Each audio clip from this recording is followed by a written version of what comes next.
दोस्तों, आप सभी को पंकज सिन्हा की तरफ से नमस्कार। दोस्तों, आज आपके सामने एक बहुत ही इंपॉर्टेंट टॉपिक लेके आया हूं। टॉपिक का नाम है साइटोकाइन स्टॉर्म इन कोविड पेशेंट।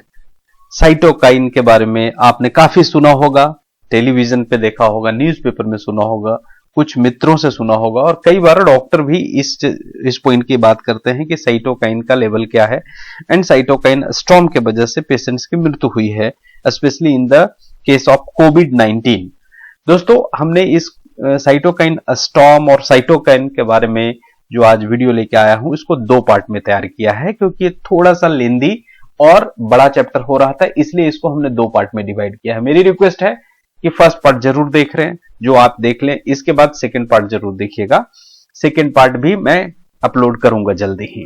दोस्तों, सबसे पहले हमें ये जानना होगा कि साइटोकाइन किस चिड़िया का नाम है, साइटोकाइन है क्या चीज और साइटोकाइन किस तरह से इम्यूनिटी को प्रभावित करता है। इस चीज को समझने के लिए हम फटाफट आगे की तरफ बढ़ते हैं दोस्तों, और मेरे साथ आप बने रहिए। और आपको मैं वादा करता हूं कि यह चैप्टर ऐसे तो मॉलिक्यूलर बायोलॉजी और बहुत ही लेंदी और टफ सब्जेक्ट है, बट मैंने इसका ओवरव्यू आपको देने की कोशिश किया है। इसके बाद आपका अगर इंटरेस्ट जमेगा तो आप अच्छे से इसमें पढ़ाई कर सकते हैं। दोस्तों, साइटोकाइन है क्या चीज, तो मैं आपको एक सिंपल भाषा में बताऊं कि साइटोकाइन हमारे बॉडी के अंदर में इम्यून सिस्टम को एक मैसेजिंग और मैसेज प्रोवाइडर के रूप में काम करता है। जैसे हमारे बॉडी में अगर किसी भी तरह का इंफेक्शन अगर आ गया तो एक सेल से दूसरे सेल को मैसेज के द्वारा जब खबर पहुंचाई जाती है, और वो जो पहुंचाने वाला मटेरियल है वह है साइटोकाइन। जैसे कि अगर आपका रास्ते पे लड़ाई हो जाता है तो आप क्या करते हो, आप लड़ते भी हो, इसके अलावा आप मैसेज भी अपने दोस्तों को भेज देते हो। तो इस तरह का से जो मैसेज आपने भेजा, जो आपको प्रोवाइड करेंगे बाद में प्रोटेक्शन, यह साइटोकाइन का काम है। So cytokine are a broad and loose category of a small protein and molecular weight is 5 to 20 kilodalton, important in cell signaling. Cytokine are peptide and cannot cross the lipid layer of cell to enter into the cytoplasm. Cytokine have been shown to be involved in autocrine, paracrine and endocrine signaling as a immunomodulating agent.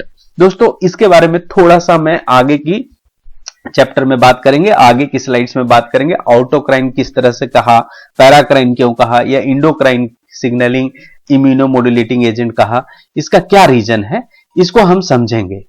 They act through cell surface receptor and are specially important in the immune system. Cytokine modulate the balance between the humoral and the cell based immune response. दोस्तों, आपको पीछे मैंने जब B lymphocyte T lymphocyte का chapter में बात किया था, वहां पर ये humoral and cell based immune response की बात की गई थी। And they regulate the maturation, growth and responsiveness of particular cell population. आपको यहां पर छोटा सा एक जो ट्रिक मैंने यहां पर लिखा है, जब आप lymphocyte and B lymphocyte T lymphocyte chapter में बात कर रहे थे, तो हमने लिखा था बी एमीज एंड टी कमीज। टी कमीज का मतलब होता है, टी मीन्स टी लिम्फोसाइट, कमीज का मतलब होता है T cells mediated immune system. Means lymphocyte में जो टी लिम्फोसाइट है वो सेल मीडिएटेड इम्यून सिस्टम का पार्ट है, एंड बी यानी कि ब्लड, उसको कहते हैं एंटीबॉडी मीडिएटेड इम्यून सिस्टम। सो यहां पर ये जो बात किया गया है वो उसी की चर्चा की गई है। They are different from hormone which are also important cell signalling molecules. So ये साइटोकाइन हार्मोन नहीं है, इतना तो क्लियर है, बट ये पॉइंट को जानबूझ के यहां पर मेंशन किया गया है कि कहीं कोई कंफ्यूजन ना हो। Cytokine are important in health and disease, specially in the host immune response to infection, inflammation, trauma, sepsis, cancer and reproduction. Cytokine includes, अब साइटोकाइन कितने तरह के होते हैं, यह एक इंपॉर्टेंट सवाल है। कई तरह के साइटोकाइंस होते हैं, उसमें से इंपॉर्टेंट मैंने यहां पर मेंशन करा है।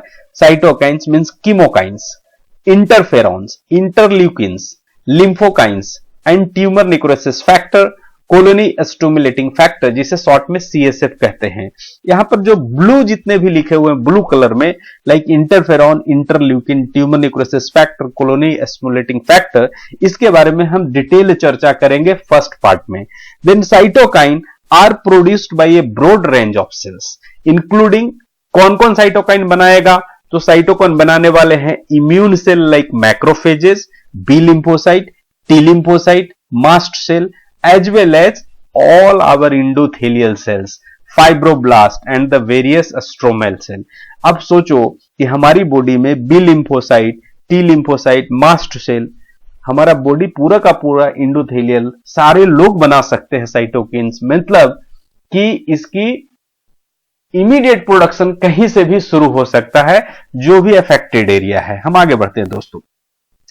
नाउ जैसा कि हमने देखा था कि साइटोकाइन में आउटोक्राइन, पैराक्राइन, इंडोक्राइन की क्या बात है, तो यहां पर हम समझते हैं a cytokine may be act in 3 different way. First one is autocrine. Cytokine bind to the receptor on cell that secrete it. कहने का मतलब कि जो सेल ने सिक्रीट किया है साइटोकाइन, उसी सेल के ऊपर आके बैठ जाए तो इसे आइटोक्राइन प्रोसेस कहेंगे। पैराक्राइन नियर बाई जो सेल्स है उसके लिए काम करेगा, एंड इंडोक्राइन जो डिस्टेंस में है सेल्स, वहां अगर ब्लड सर्कुलेशन के बाद साइटोकाइन पहुंच रहा है तो इंडोक्राइन भी कहेंगे।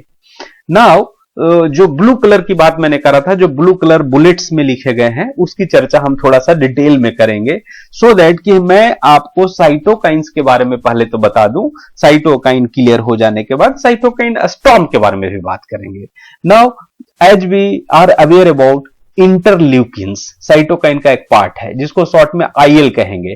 So there is 50 different type of interleukins secreted by the some leukocytes and act upon other leukocytes। देखो इसका नाम कितना अच्छा दिया गया, इंटरल्यूकिन। जो ल्यूकिन्स मींस ल्यूकोसाइट से लिया गया है, secreted by leukocytes and also act on the leukocytes होने, यानी कि व्हाइट ब्लड सेल्स के ऊपर ही काम करेगा और व्हाइट ब्लड सेल से ही बनता भी है।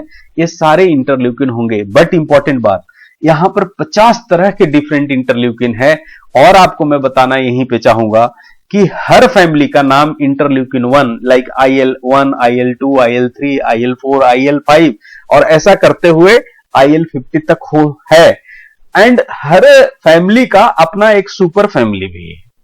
सो ये बहुत ही बृहत सब्जेक्ट है। Now interferon. इंटरफेरॉन में इंपॉर्टेंट याद रखना है कि जब हमें कोई वायरल इन्फेक्शन होगा तो इंटरफेरॉन रिलीज होगा। नाम ही है इंटरफेरॉन, जो इंटरफेयर कर सकता है वायरल इन्फेक्शन में, इसीलिए इसका नाम है इंटरफेरॉन और उसको शॉर्ट फॉर्म है IFN। And tumour necrosis factor जो 19 डिफरेंट टाइप के हैं, these are the secreted by the some macrophages and they induce the necrosis of tumour cell and the pro inflammatory action. Then CSF colony stimulating factor, then lymphokine secreted by the lymphocytes, monokines secreted by the monocyte and macrophages, chemokines low molecular weight cytokine that affect chemotaxis and the other aspect of leukocyte behavior। so दोस्तों मैं summarise यहां करना चाहता हूं कि major types of cytokines कौन कौन सा है। तो आपकी याद के लिए interleukin, interferon, tumour necrosis factor, colony stimulating factor, lymphokines, monokines and chemokines. और क्यों नाम दिया गया है इसकी चर्चा हमने अभी अभी कंप्लीट कर ली। हम आगे बढ़ते हैं दोस्तों। नाउ थोड़ी सी डिटेल हम जानना है इंटरल्यूकिन के बारे में। ILS इंटरल्यूकिन्स, यह 50 डिफरेंट टाइप के हो सकते हैं। Interleukins are the group of cytokine secreted protein and the signal molecules that were first seen to be expressed by the white blood cells, leukocytes, the human there are more than 50 different type of interleukins and related protein, and each family is having super family। इसी की चर्चा की गई है यहां पे, जो कि अभी अभी हमने थोड़ा देर पहले बात कर लिया। and the function to provide immunity, inflammation and the formation of blood cells, and till now 43 different type of interleukin family members have been identified according to the HGNC। HGNC क्या चीज है? HGNC HUGO gene nomenclature committee है, और HUGO का भी full form है human genome organisation. तो just आपकी नॉलेज के लिए यहां पर मैंने डाल दिया है, interleukins are secreted by the several type of cell. अब इंटरल्यूकिन सिक्रीट कौन करेगा? तो जो लोग सुरक्षा में रहेंगे उन सबको जरूरत होगा सिग्नल का, तो वही लोग तो करेंगे। तो वैसे कौन कौन से हैं? So mainly about immune system cells like T lymphocyte, B lymphocyte, interleukin function by binding to the interleukin receptor which are embedded in the outer cell membrane.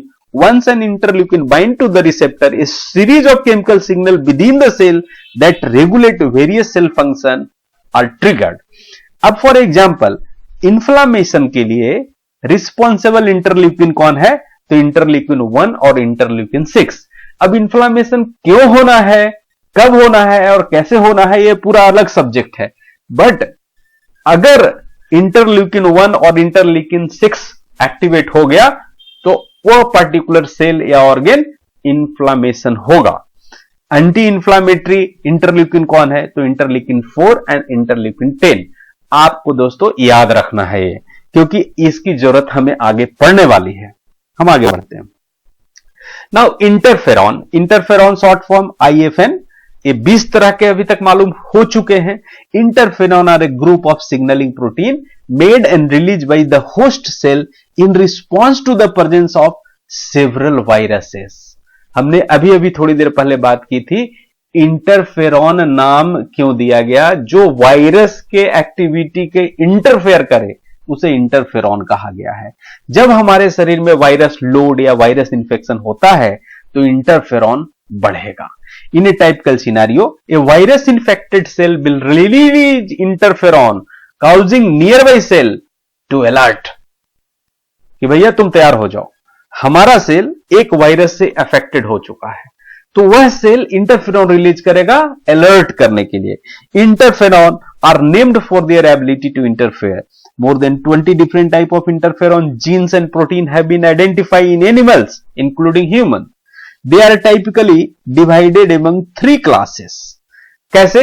Interferon type 1, interferon type 2, interferon type 3.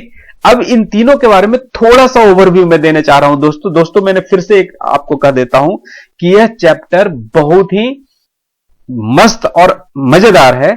इसके लिए बहुत ही study की जरूरत है. मैंने कई जगहों से इकट्ठा करके आपके लिए लाया हूं और एक समराइज व्यू देने की कोशिश किया हूं. बट मेरी रिक्वेस्ट है कि आप इसकी पूरी डिटेल स्टडी जरूर करिएगा, कोई भी टेक्स्ट बुक से या गूगल पे भी आपको अवेलेबल है. The type 1 interferon present in the humans are interferon alpha, interferon beta. In general, type 1 interferon are produced when the body recognizes a virus that has invaded it. Interferon alpha can be used to treat hepatitis B and hepatitis C infection. Please note it. While interferon beta can be used to treat multiple sclerosis. दोस्तों, यह just overview में दे रहा हूं. दूसरा type 2 interferon. Interferon gamma in human is the very high quantity. This also known as immune interferon and is activated by the interleukin 12. अब दोस्तों interleukin तो अलग चीज था, यहां पर क्यों आ गया? देखिए ये सब एक दूसरे से रिलेटेड है और आप ऐसा कह सकते हैं कि इंटरफेरॉन गामा जो टाइप 2 इंटरफेरॉन का पार्ट है वह एक्टिवेट होता है इंटरल्यूकिन 12 से. Type 1 and Type 2 interferon are responsible for regulating and activating the immune response. Now, दोस्तों, ट्यूमर निक्रोसिस फैक्टर, जैसा कि नाम ही है ट्यूमर, कैंसर, ऐसा आपको प्रतीत हो रहा होगा. बिल्कुल आप सही है. ट्यूमर निक्रोसिस फैक्टर, जब ट्यूमर क्या है या कार्सिनोजेनिक सेल क्या है, कैंसर क्या है? That is the irregular uncontrol growth of a particular cell. Inflammation या जब इम्यूनिटी हमारे शरीर में अपना एक्शन करती है और साइटोकाइन करता है तो वह एक इस तरह का एक्शन है कि इमरजेंसी सिचुएशन है. So tumour necrosis factor TNF promote the inflammatory response which in turn cause many of the clinical problem associated with autoimmune disorder. autoimmune disorder क्या होता है? जब हमारा इम्यूनिटी ही हमारी इम्यूनिटी का दुश्मन हो जाता है. इस पॉइंट को हम थोड़ी सी और अच्छे से समझेंगे. आप ऐसा समझो कि हमारा जो बॉडी का सेल है जो कि बेनिफिशियल सेल है उसको हमारा इम्यून सिस्टम रिकॉग्नाइज नहीं कर पाता है. उसको ये लगता है ये तो फॉरेन सेल है और उसके ऊपर अटैक कर देता है. जैसे कि आप समझो हमारा अगर पुलिस प्रशासन जो है वो है दुश्मनों को पकड़ने के लिए और अपने ही नागरिकों के ऊपर अटैक करने लगे, तो इसे हम ऑटो इम्यून डिसऑर्डर कह सकते हैं। So tumour necrosis factor also known as TNF alpha is a cytokine that can directly kill tumor cell without obviously cytotoxicity to the normal cell। जैसे हमारे बॉडी में अगर कोई ट्यूमर सेल है तो ट्यूमर नेक्रोसिस फैक्टर अगर develop होता है तो उसको मार सकता है। The tumour necrosis factor super family refer to a super family of cytokines that can cause cell death। 19 protein have been identified as a part of the tumor necrosis factor family on the basis of sequence, function and structural similarities। The primary role of TNF is in the regulation of the immune cell। See, immune cell का पूरा control cytokine का इसके द्वारा किया जाता है। apoptosis is a form of programmed cell death और a cellular suicide। जैसे सेल डेथ जब होता है तो apoptosis is a form of programmed cell death or a cellular suicide। It is different from necrosis in which cell die due to the injury। And there is the two type of apoptosis। There is intrinsic pathway और extrinsic pathway। इसके बारे में हम कभी further बात करेंगे। But tumour necrosis factor में यहां पर जो दिया गया है, तीन चीज को आपको समझना है, एपोप्टोसिस, प्रोलिफिकेशन एंड मॉर्फोजेनेसिस। दोस्तों हम आगे बात करते हैं कॉलोनी स्टिमुलेटिंग फैक्टर, जिसे CSF भी कहा जाता है शॉर्ट में। Colony stimulating factor are secreted glycoprotein that bind to the receptor protein on the surface of haematopoietic stem cells. दोस्तों यहां पे याद रखना है कि colony stimulating factor mostly haematopoietic cell होते हैं। होमोपोएटिक मतलब जो हमारा ब्लड सेल्स बनाता है, thereby activating intracellular signaling pathway that can cause the cell to proliferate and differentiate into a specific kind of blood cell, usually white blood cells। So colony stimulating factor जब हमारे white blood cell जो कि हमारा provider है, सुरक्षा देता है, first line army है, अगर हमारे बॉडी में किसी भी तरह का पैथोजन आ जाएगा तो वो तो लड़ेंगे, लड़ने के बाद वो कुछ मारे जाएंगे, मारे जाने के बाद कुछ नए प्रोडक्शन की भी जरूरत होगी। वो कौन करेगा? वो करेगा कॉलोनी स्टिमुलेटिंग फैक्टर। यानी कि आपके किसी से झगड़ा हो गया, आपने सिग्नल भेजा, आपके 2 दोस्त आए, मालूम चला उसके भी 4 दोस्त आ गए, फिर से आपने एक मैसेज दिया, 10 लोग आए तो उसके भी 5 लोग आ गए। So this is a ongoing process. Colony stimulating factor सारे WBC बनाने का काम शुरू कर देगा। The colony stimulating factor that's name is CSF comprises a small family of homodimeric cytokine central to the blood formation, leukocyte function and the overall immune competence। family member include क्या क्या होगा? Macrophage CSF जिसे हम कहेंगे MCSF, granulocyte CSF। सी आपको याद है WBC में हमने और ब्लड के क्लासेस में हमने चर्चा की थी ए ग्रेनुलोसाइट और ग्रेनुलोसाइट। ग्रेनुलोसाइट्स में कितने हैं? तो 3 हैं, acidophil, basophil and eosinophil. Acidophil, basophil and neutrophil, क्योंकि एसिडोफिल, बेसोफिल और न्यूट्रोफिल होते हैं। अब यहां पर हमने जो ग्रेनुलर व्हाइट ब्लड सेल्स है उसे कहेंगे, उसकी प्रोडक्शन को कहेंगे GCSF and granulocyte and macrophages combined जो बनाएगा उसे GMCSF कहेंगे एंड इंटरल्यूकिन 3 भी बनाता है। तो यहां पे दोस्तों आपको समझना यह है कि कॉलोनी स्टिमुलेटिंग फैक्टर ऐसा है जो हमारे इन सारे साइटोकाइन को प्रोड्यूस करता है, सेल्स को प्रोड्यूस करता है, व्हाइट ब्लड सेल्स को प्रोड्यूस करता है। GMCSF is found in high level in join with rheumatoid arthritis and the blocking GMCSF may reduce the inflammation और damage। यह जस्ट दोस्तों आपके लिए इंफॉर्मेशन के लिए मैंने यहां पे डाला था और थोड़ा सा मैं इंतजार कराना चाहता हूं आपको, और मैं रिक्वेस्ट करना चाहता हूं दोस्तों कि अभी आप मेरा वीडियो सब्सक्राइब करें, अपने दोस्तों में शेयर करें। अगर आपको पसंद आता है तो आप इसको अपने दोस्तों में, स्टूडेंट्स को जरूर फॉरवर्ड करें। दोस्तों हम आगे बढ़ते हैं। नाउ वापिस हम आ जाते हैं साइटोकाइन स्टॉर्म, जहां से कि हमने शुरू करा था। दोस्तों अभी तक के हमने आपको साइटोकाइन के बारे में बात किया, साइटोकाइन को हम ब्रीफ में भी बात किया, समझ गए हमने। अभी होता क्या है, साइटोकाइन स्टॉर्म क्या होता है। जैसे कोविड के पेशेंट्स में ये जो लंग्स आपको पिक्चर में दिखाई दे रहा है, लंग्स एक हमारा बहुत ही इंपॉर्टेंट ऑर्गन है हमारे बॉडी में।